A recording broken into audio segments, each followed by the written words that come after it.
dance in the light, vibration of a thundercloud. Hello, loved ones. This is Matt Stevens. This is the My Sober Addiction Podcast, where we are happy, healthy, wealthy, and free. I also want to talk about another little quote by some dude you may have heard of named Socrates, or if you're from the 80s and or 90s, such as myself, and you watch Bill and Ted's Excellent Adventure, it's Socrates.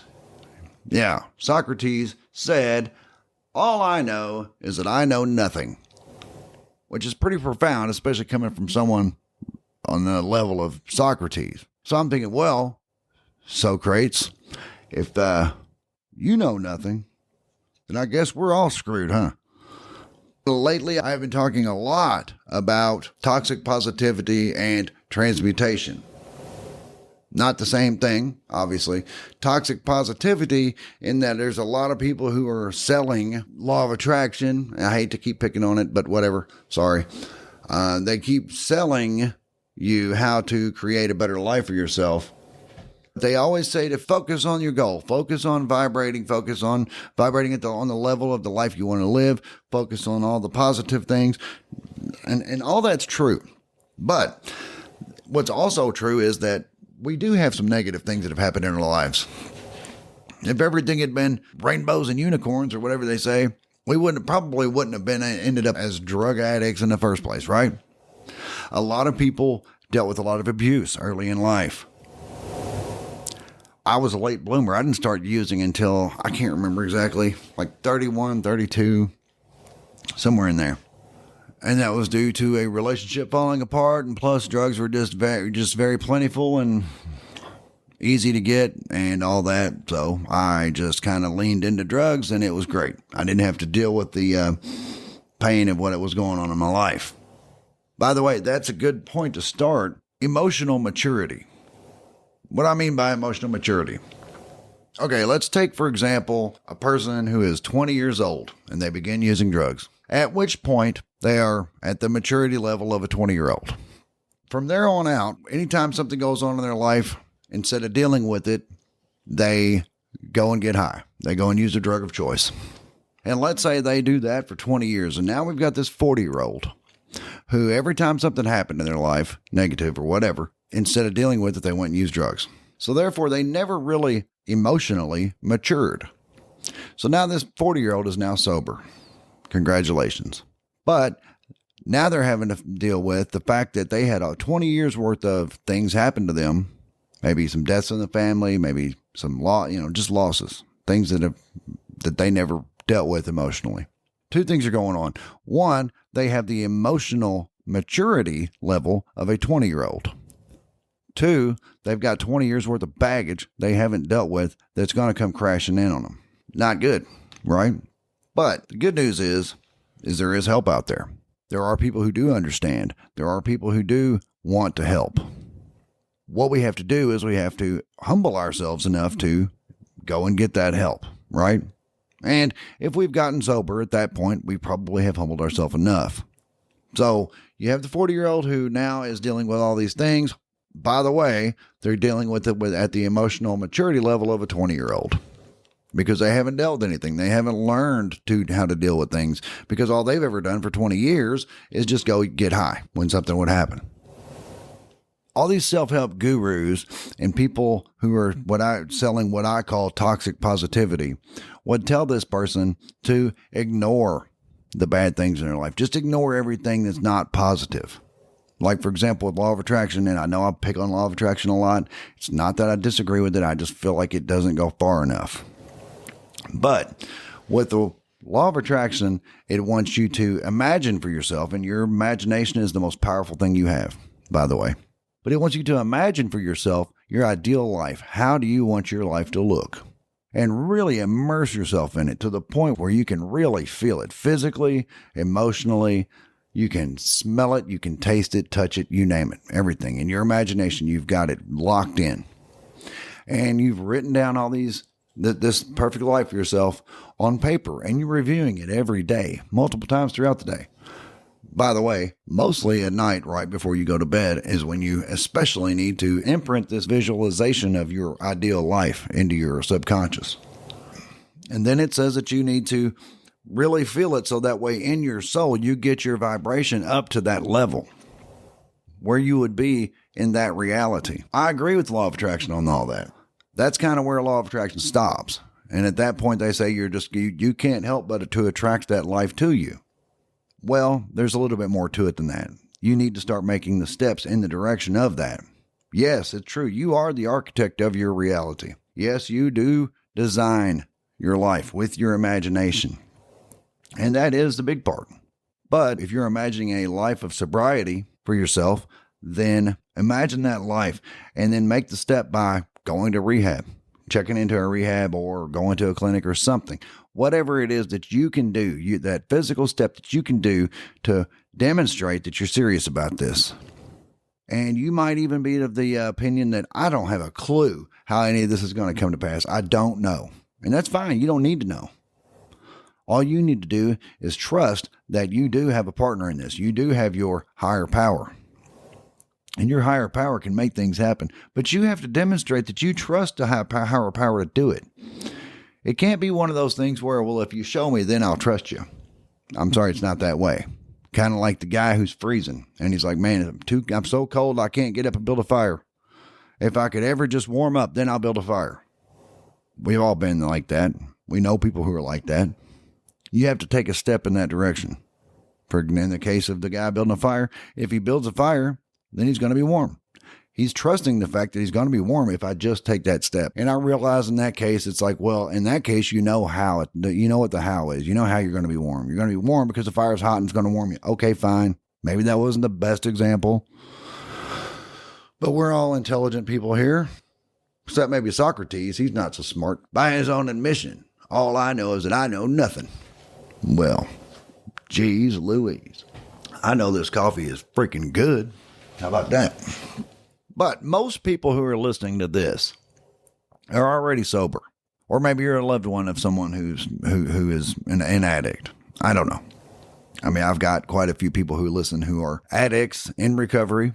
And then I've got others who are relatives of addicts who are in recovery. And they just kind of want to know how they can be there and understand them. And I'm the one that actually says the things that some people just don't want to talk about. Well, when we were in active addiction, we were at a very, very low vibrational state. Talk about stuck in a rut where every single day is Groundhog Day, right? Every single day is exactly the same as the day before. Wake up, dope sick, have to hustle up some dope, get better, blah, blah, blah, blah, blah, and then the next day do it all over again. It's a very low vibrational state. And just by virtue of getting sober, we have created an immense amount of momentum in our lives to the point where we can ride the wave, as I often say. We can imagine for ourselves this beautiful life we want to experience. And then some people say, well, you know, how do I know that that's for me? Or do I even deserve that life? Blah, blah, blah, because I've done so many rotten things. Well, you're going to have to deal with that on your own. But here's what I do know. It would not be impressed upon you to desire a particular life if it wasn't for you. You have a higher self. I know that some people like when I talk about these things, some others don't. But this body that you inhabit, or that you are moving around in, is just an avatar. It really doesn't even belong to you. It belongs to this construct. It belongs to this realm, if you will, that we live in. But you are an immortal soul. You are a field, an information cloud. That's you. That information cloud that is as big as the universe because it's everywhere, just like God. And I don't want to hear it from Christians because in the Christian Bible, it straight up says, somewhere in Psalms, I'd have to look it up. I talked about it a couple of episodes back. It says that you are God's. And then even Jesus himself said, doesn't it say that you are God's? He reminded them that that's what it did say in their own spiritual teachings. But the point is, these avatars that we drive around in, it's not even who you really are. Your higher self is outside of this. It's like in the video game. You have your avatar that runs around and shoots other people or whatever, but it's being directed by your higher self. You are your higher self.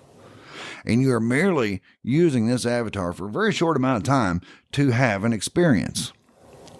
Now, what you want to experience is all up to you. You would not be desiring this experience if it wasn't meant for you. That's all I got for that. So you can use your beautiful, or as Neville Goddard puts it, your wonderful imagination to design a life that you want. Thanks, Jason Bashir from Archaics. You are the architect, not the builder. So thankfully, you don't have to figure out how it's going to happen. All you do is design what it is and then take a step in that direction. If it is to, if it's to be sober, well, then check into rehab. That's the step you got to take. It's like, I don't know how it's going to happen. Well, it's going to happen by, you're going to imagine it, and then you're going to take a step. What happens after that? We'll see. Thankfully, you don't have to worry about that how. Whatever it is that you want to be, just design it. And write it down on paper, obviously, because as I said in the last episode, you don't design a house. You're not the architect building a house. And one day you've got a game room in this corner of the house. The next day it's a bathroom, and the next day it's something else. You've got to be consistent. Every day, this is my life that I'm focusing on. This is the life that I'm visualizing. This is the life that I am becoming. It's always a state of becoming. Creation is constantly happening. Creation is happening around us all the time. It wasn't an event and that set the ball rolling. That's a very linear, three-dimensional way of looking at things. It's all instantaneous in the mind of the all. It's all instantaneous in the mind of the creator. Everything happened bang all at once. Now to us, yes, it may take millions and or billions of years for it to just all unfold. But that's with us being in a third dimension where we do have time. Anyway, that's getting off the subject a little bit, right? So momentum is definitely good for us. Momentum is something we can use because when we're coming up from rock bottom, like a catapult, coming up out of there like a bat out of hell or whatever, when we're being catapulted up out of rock bottom, it's like continue to ride the wave. Create more victories for yourself. You got clean. Bam, there's a victory. I've got a month of sobriety and bam, there's a victory. I got a good job. Another victory. I've saved up a couple $1,000s to be able to buy a car. Another victory. Now here I am at the 6-month mark of sobriety. Another victory. That's when it's starting to get significant. That's when it's starting to look serious. That's when people may be starting to trust you again, although you're still only a half a year into it. I gave myself 5 years. I said I am going to put my nose down and just work for 5 years. Once I hit the 5-year mark, then I'll start my writing. And I actually started this podcast. It was probably closer to 6 years when I actually started the podcast, but it was in the works after the 5-year mark. That's what I put on myself. I said, I need to be clean for 5 years. You may say 1 year, 2 years, 3 years, whatever the case may be. How did I land on 5 years? I don't know. I just felt like I need to keep my nose down and just focus on me for 5 years.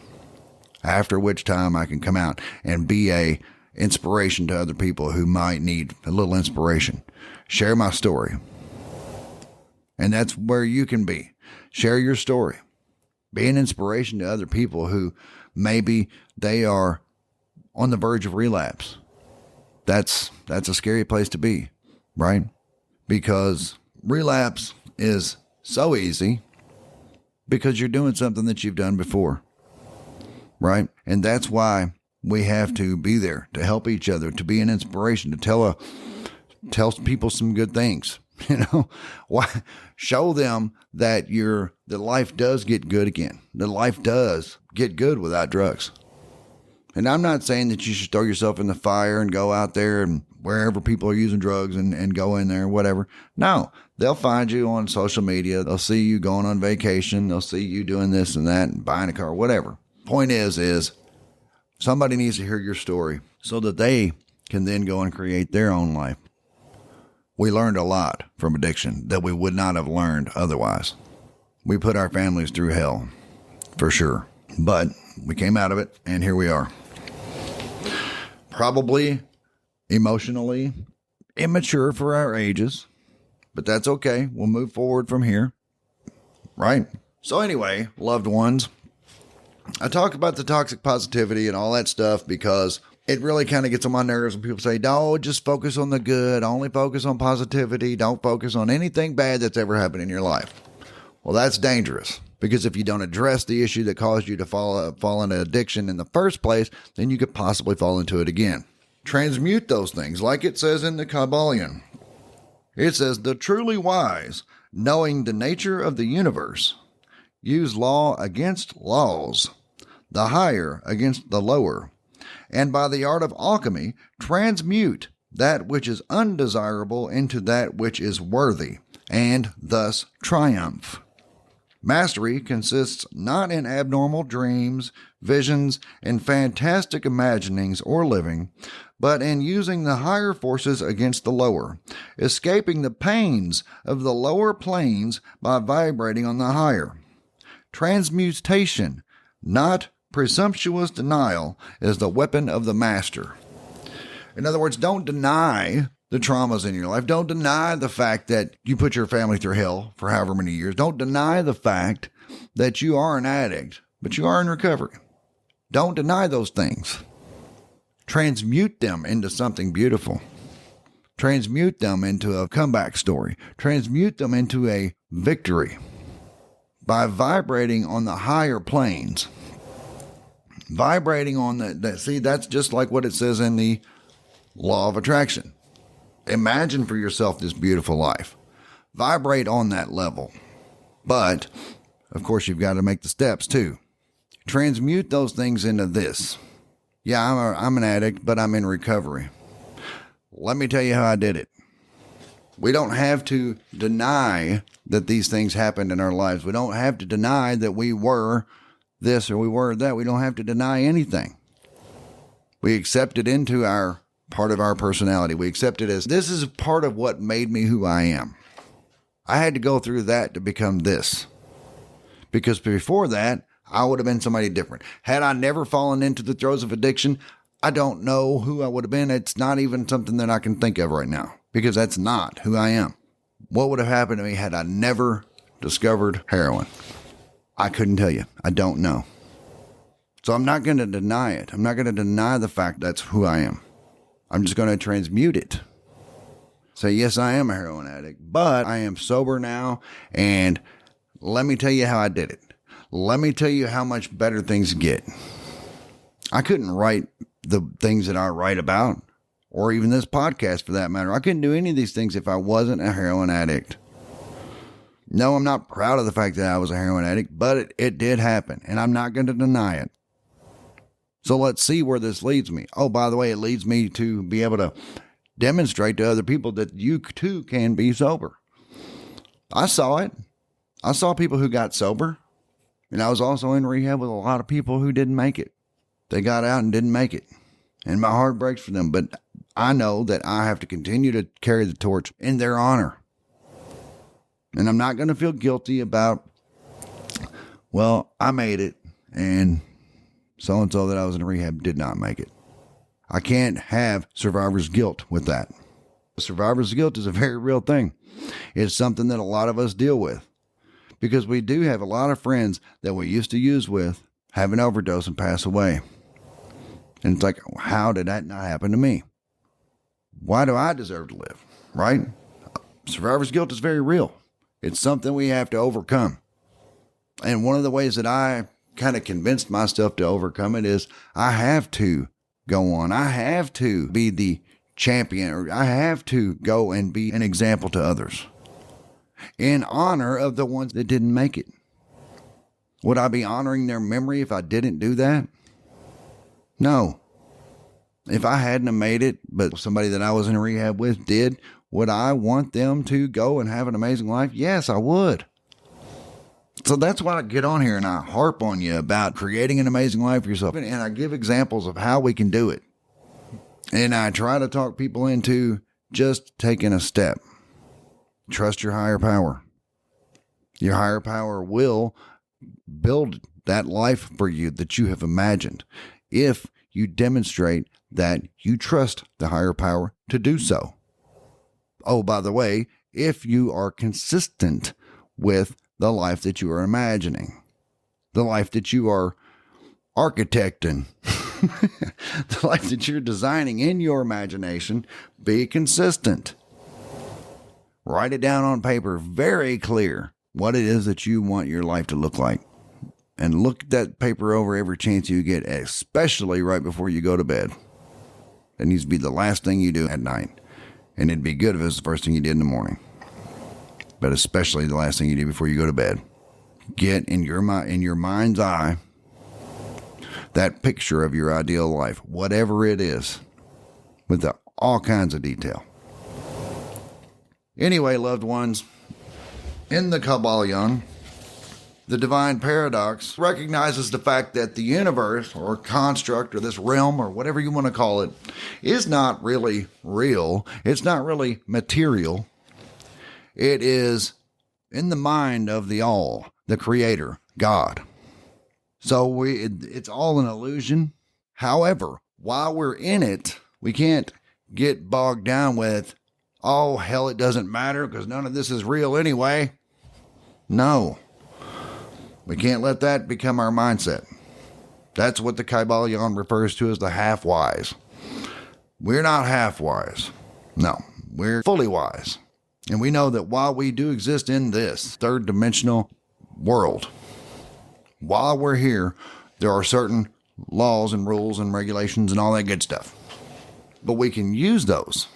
We can vibrate on a higher level to elevate our level of consciousness and vibrate on the level of the life that we want to live.